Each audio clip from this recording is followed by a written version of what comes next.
I always knew there was something wrong with the house. The creaks in the floorboards, the shadows that seemed to hover in the corners of my vision, and the feeling of being watched were all signs that something was amiss. But it wasn't until the noise started that I was sure. At first, it was just a faint tapping sound that I heard every now and then. I brushed it off as the sound of old pipes or the wind blowing through the ventilation system. But as the days went by, the tapping grew louder and more insistent until it sounded like someone was knocking on the walls.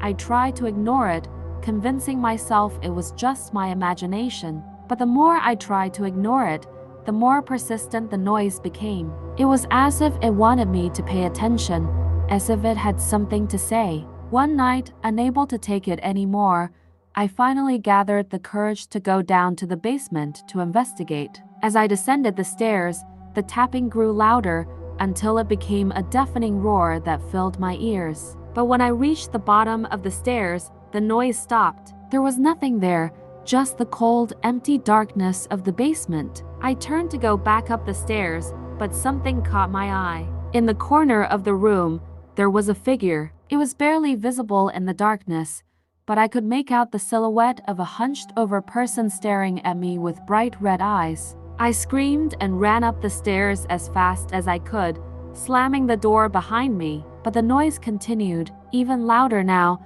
until it became a cacophony of screams and wails that echoed through the house. I knew I couldn't stay in that house any longer. The noise in the basement was driving me to the brink of madness. I began packing my bags, determined to leave this place behind. But as I walked through the empty rooms, I couldn't shake the feeling that something was following me. It was like a cold breath on the back of my neck, a sense of dread that filled me with discomfort. I went down to the basement one last time, hoping to find some kind of explanation. But when I reached the bottom of the stairs, I knew there was no explanation to be found. The noise was still there, louder now than ever. But it wasn't just a noise anymore. It was a presence, a dark force that seemed to be all around me. I tried to run, but something held me back.